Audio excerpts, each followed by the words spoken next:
자, 오늘은 터닝포인트라는 제목으로 말씀 나눌게요, 여러분. 여러분, 터닝포인트라는 뜻 알아요? 터닝포인트? 터닝포인트라는 뜻 아는 사람? 터닝포인트. 터닝이 뭐니? 갑자기 영어 시간이 된 것 같은데? What? 터닝 메카? 그게 뭐야? 아, 애니메이션이야? 아, 그렇구나. 난 또 뭐라고. 자, 여러분, 터닝 포인트라는 거는요, 어떤 상황이 다른 방향이나 다른 상태로 바뀌는 계기를요, 터닝 포인트라고 합니다. 그렇게 사전적 의미가 정의되어 있더라고요.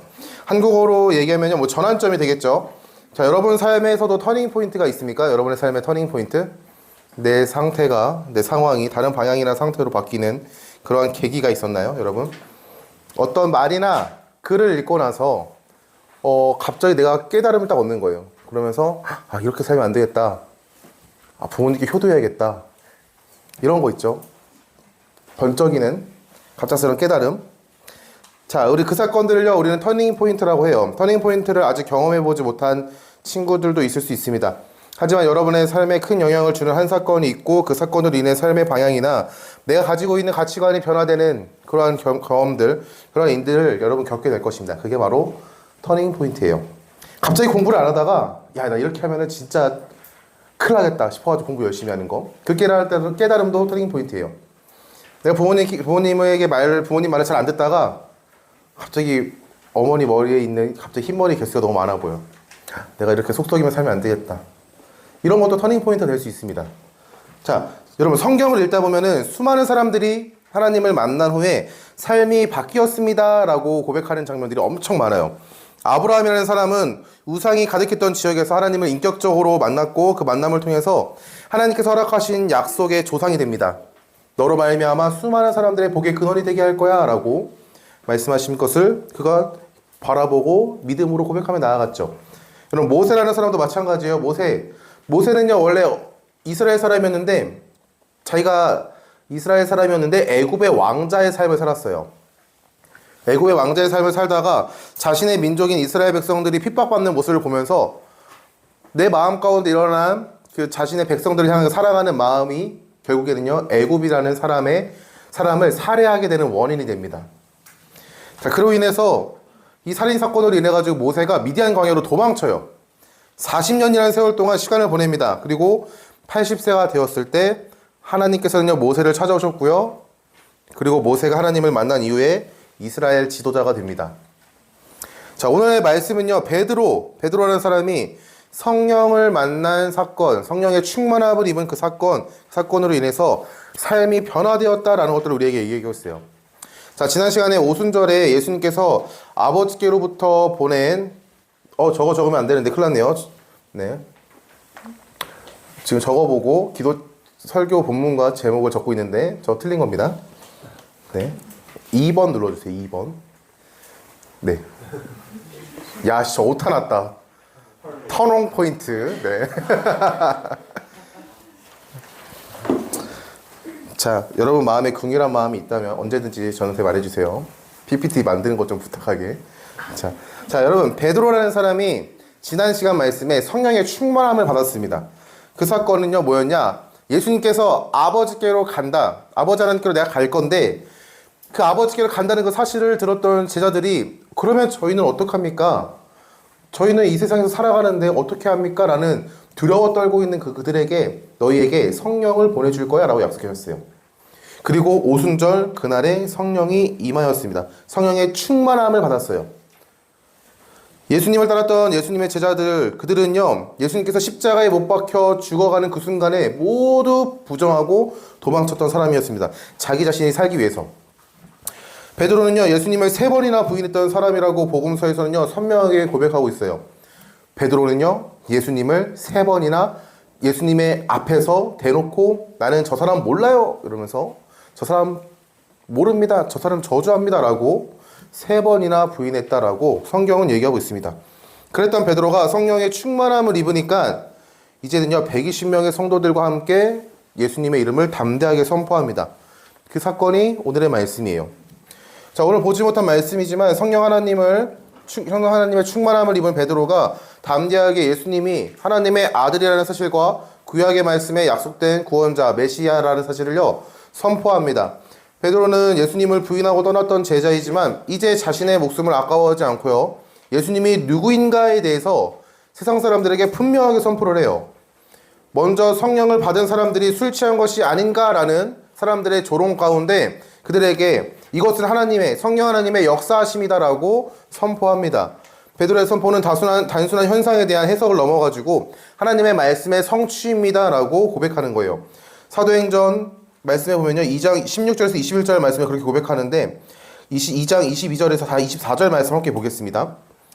베드로가 이 사건에 대해서 고백하는 거예요. 폰트가 다 깨졌네요. 네.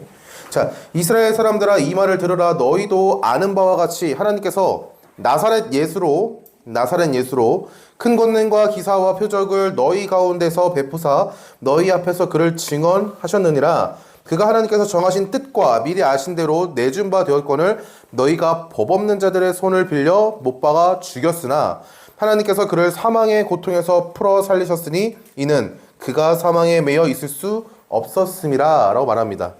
자, 베드로는요 예수님이 하나님께서 보내시겠다라고 구약의 말씀 가운데 너희들에게 보내주시겠다라고 분명하게 약속한 그 구원자 메시아 그리스도다라는 사실을요 선포해요.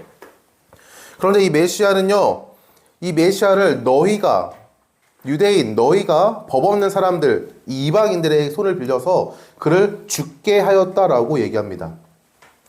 그들은요 직접적으로 자신의 손에 피를 묻히진 않았지만 로마라는 강대국의 힘을 빌려서 그를 십자가에 매달아 죽입니다. 하지만 베드로는요 그 죽음을 이겨내 부활하신 예수님에 대해서도 선포해요. 예수님의 부활을 하나님의 일하심이었고 선포하심이었다라는 것을 하나님께서 너희들에게 보이실 하나님의 뜻하심이었다는 것을요 선포합니다. 더 나아가 베드로는요 시편의 말씀을 근거로 예수님이 우리의 주가 되심과 그리스도가 되심을 담대히 선포해요. 사도행전 2장 36절입니다. 그런즉 이스라엘 온 집은 확실히 알지니 너희가 십자가에 못 박은 이 예수를 하나님이 주와 그리스도가 되게 하셨느니라 라고 선포합니다. 자, 베드로는요 예수님을 부인했던 사람이에요. 도망쳤던 사람입니다. 가룟 유다는요 베드로를 예수님을요 팔았던 사람. 가룟 유다 아시죠 여러분? 12명의 제자 중에 가룟 유다라는 사람이 있는데 이 사람은요 예수님을 팔았던 사람이에요. 그리고 베드로를 포함한 11명의 제자들도요 예수님을 버리고 떠났던 사람입니다. 그 중에 베드로는요 예수님 앞에서 예수님을 부인했던 사람이에요. 저주했던 사람이에요. 자, 그래서 베드로가 더 나쁜 놈이다 라는 것들을 이야기하고자 하는 게 아니에요 여러분. 베드로는 예수님을 부정했는데 그 이유는 자신의 생명을 보존하기 위해서 그렇게 말했다라는 거예요. 그런데 지금 말씀해 보면요 오히려 그가 예수님이 그리스도가 되신다, 우리의 구원자가 되신다, 너희가 죽인 그 예수가 바로 주가 되신다라고 선포합니다. 아유 어지럽네요. 네.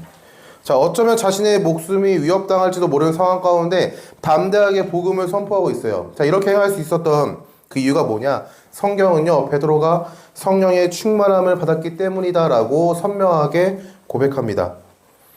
베드로에게 성령의 충만함을 입은 그 사건이 바로 인생의 터닝 포인트가 되었던 거예요.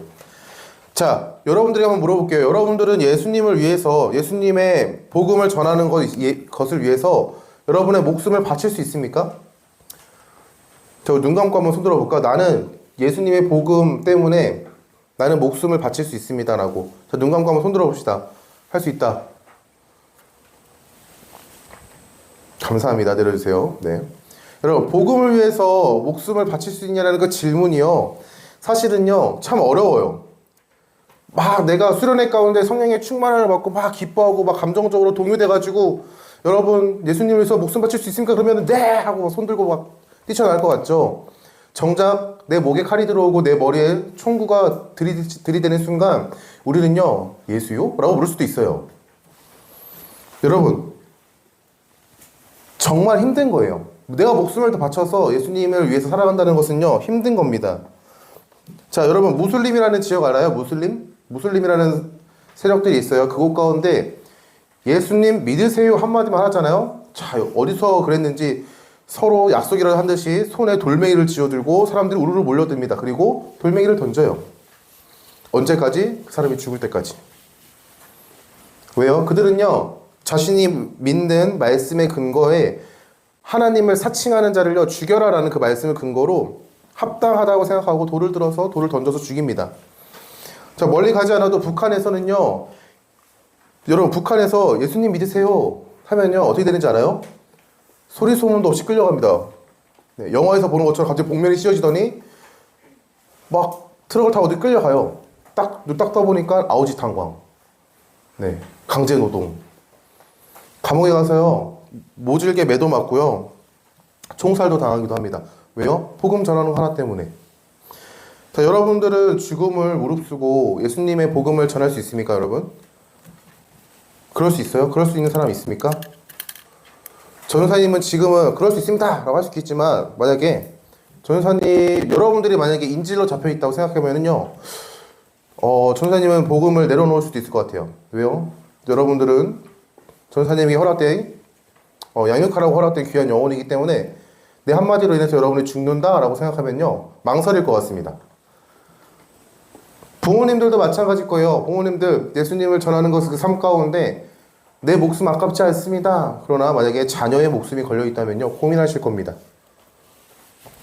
여러분, 예수님 믿으세요라고 한마디 외치는 것, 베드로가 외쳤던 이 삶의 모습은요, 너무나도 가벼운 것이 아니에요. 우리가 밖에 나가서 전도하는 것과는요, 차원이 다른 얘기입니다. 언제 어떻게 소리 소문 없이 죽을지도 몰라요. 왜요? 로마라는 제국은요, 예수라는 사람을 주목하고 있었거든요. 이스라엘이라는 백성이 폭동을 일으킬 것 같아가지고 그것을 제지하기 위해서 제물 삼은 게 바로 예수라는 사람이었습니다. 우리가 그리스도 구원자라고 주라고 고백하는 그분이요. 자, 베드로는요, 성령 하나님을 만난 후에, 성령 하나님의 충만함을 입은 후에 담대함이 생겼어요. 자신이 가지고 있었던 가치관이 바뀌었습니다. 내 목숨이 중요한 게 아니에요. 내 목숨보다 더 중요한 것은 예수 그리스도의 복음을 전하는 거였습니다.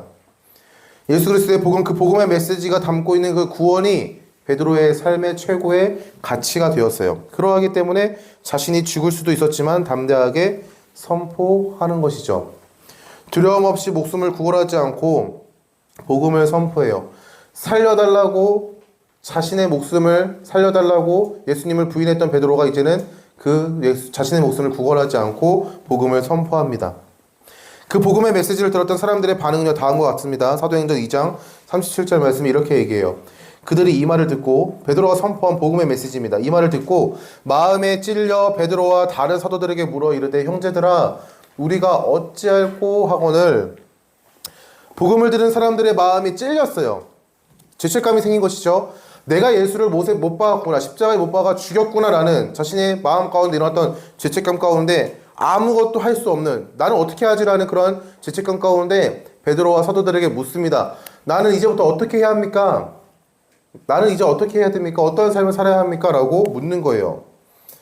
이 죄책감 가운데 해방할 수 있는 방법, 유일하게 해방될 수 있는 방법을 알려달라고 베드로와 사도들에게 물어요. 그때 베드로가 답합니다. 사도행전 2장 38절에서 40절 말씀이에요.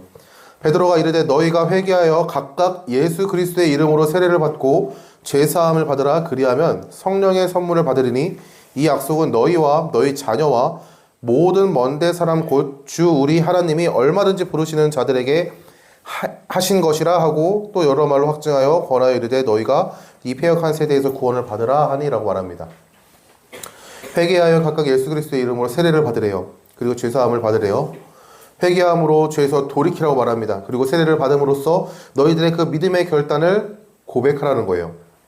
믿음의 결단 가운데 하나님께서 죄사함의 은혜를 허락하신다는 겁니다. 성령을 선물로 주신다는 거죠. 여러분, 세례를 받는다는 것은요, 똑같아요. 예수님이 그리스도가 되십니다 라고 사람들에게 선포하는 것과 똑같은 거예요. 나는 예수를 그리스도라고 고백합니다 라는 것들을요, 수많은 사람들 앞에서 세례를 받는 그 모습을 통해서 고백하는 것입니다. 하나님께서 이 은혜를요, 유대인, 이스라엘이라는 백성들에게만 허락한 것이 아니라 39절 말씀에 너희와 너희 자녀와 모든 먼데 사람 곧 주 우리 하나님이 얼마든지 부르시는 자, 그러니까 누구든지 유대인, 이방인 상관없이 모든 사람에게 허락된 은혜입니다 라고 선포합니다. 이 말을 듣고요, 수많은 사람들이 베드로 앞으로 나와갖고 세례를 받았습니다. 그 수가 약 3,000명이나 되었대요. 베드로가 선포한 복음을 듣고 예수님을 주라고 믿은 사람들, 고백한 사람들은요, 함께 모여서 하나님의 은혜를 나누었습니다. 사도의 가르침을 받아서 서로 교제하였고 떡을 떼고 오로지 기도하기에 힘썼어요. 더 나아가 자신의 물건을 함께 통용하여 나누어 썼습니다. 더 이상 자기 것이 아니에요. 왜요? 그 하나님 나라에서 함께 누리고 나누고 기뻐하는 것이 더 큰 가치가 되기 때문에 내가 소유하는 것에 대한 기쁨이 아니라 함께 나누는 것에 대한 기쁨이 더 컸습니다. 그리고 교제하는 것에 더 기뻤고요. 하나님을 찬양하고 하나님의 나라를 누리는 삶을 살았다라고 성경은 고백하고 있어요. 자, 베드로에게 임한 성령의 그 충만한 성령 하나님의 임재하심은요, 이제 우리에게도 허락되어진 하나님의 은혜입니다. 베드로의 삶의 터닝 포인트는요, 성령 하나님의 충만함을 받는 것이었어요. 예수 그리스도의 은혜로 구원받은 성도는요, 이제 우리 마음 가운데 그 성령 하나님이 찾아오십니다. 베드로는요, 3년이라는 시간 동안 예수님과 함께 있지만 그는 자신의 힘과 자신의 능력과 노력으로 예수님을 따라가려고 했어요. 하지만 그는 결국 실패하죠. 예수님이 진짜 십자가를 져야 하는 그 순간에 도망쳐버립니다. 결단의 순간에 도망쳐버렸어요. 자, 우리의 힘과 능력으로는 예수님을 온전히 따라갈 수 없어요. 몇 걸음은 내디딜 수 있겠지만 전사님이 말했던 것처럼 죽음의 위기가 찾아오는 그 순간 앞에서 우리는 고민할 겁니다. 그리고 타협할 수도 있고요. 때로는요, 베드로처럼 도망칠 수도 있어요. 그렇기 때문에 우리에게 오셔서 우리와 함께 하시는 그분이 누구냐? 바로 성령 하나님이라는 사실이에요. 베드로는 예수님을 인격적으로 만난 후 3년이라는 시간 동안 예수님을 따라다녔지만 예수님을 온전히 따라가지 못했습니다. 그리고 시간이 지나서 예수님께서 부활하시고 40일 동안 함께 하시고 하늘로 올라가신 후에 오순절 사건으로 성령의 충만함을 받았어요. 자, 여러분 사도행전의 말씀을 보면요, 베드로가 이제부터 담대하게 복음을 전합니다. 자신의 목에 칼을 들이대고 너 예수님의 이름 예수의 이름을 전하면 죽일 거야 라는 그 말 가운데 내가 니들 말을 듣는 게 맞겠냐? 하나님의 말을 듣는 게 맞겠냐? 라고 그러면서 오히려 반문합니다. 이제 베드로는요, 담대함으로 복음을 전해요. 자신의 목숨을 구걸하지 않아요. 그들의 삶 가운데 베드로는 성령의 충만함을 입은 그 사건이 인생의 터닝 포인트가 되었어요. 자, 어떤 좋은 말이나 좋은 소리나 좋은 글이나 좋은 만남도요, 삶에 큰 변화를 줄 수 있습니다. 좋은 스승을 만나는 것은요, 너무 귀합니다. 여러분 학교에서 좋은 스승님을 꼭 만날 수 있길 바라요. 선생님이 아니라 스승님을 만날 수 있길 바라요. 삶에 여러분들이 닮아갈 수 있는 한 사람 만날 수 있길 바랍니다. 여러분 책 많이 읽으십시오. 성경책도 많이 읽지만 일반 책도 많이 읽으세요. 좋은 피드백들을 많이 받았으면 좋겠습니다. 자, 이런 것들을 통해서도 여러분의 삶에 수많은 영향력을 줄 수 있어요. 깨달음이, 가치관이 바뀔 수 있는 수많은 영향을 줄 수 있지만 전도사님의 경험을 비춰볼 때는 예수님을 인격적으로 만난 그 사건은요, 어떠한 변화보다 큰 변화라고 이야기할 수 있어요. 전도사님은요, 굉장히 소심한 사람이었습니다. 야, 여러분, 전도사님 굉장히 소심한 사람이었어요. 소심한 사람 같나요?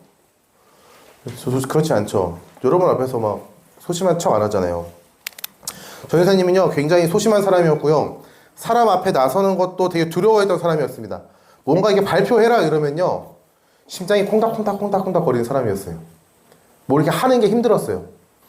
아직도 전도사님이 기억이 나는데, 선생님이 일어나서 책을 읽으라고 했는데 그 책을 못 읽어가지고 한동안 서 있었던 기억이 납니다. 그만큼 전도사님은요, 소심한 사람이에요. 저 MBTI가 I거든요. 못 믿을 수도 있겠지만 MBTI가 I입니다. 근데 그 I가 뭐 소심하거나 그런 건 아니더라고 하더라고요. 뭐가 됐든 간에 전도사님은 굉장히 소심한 사람이었어요. 근데 전도사님이 예수님을 인격적으로 만난 후에 180도 바뀌었습니다.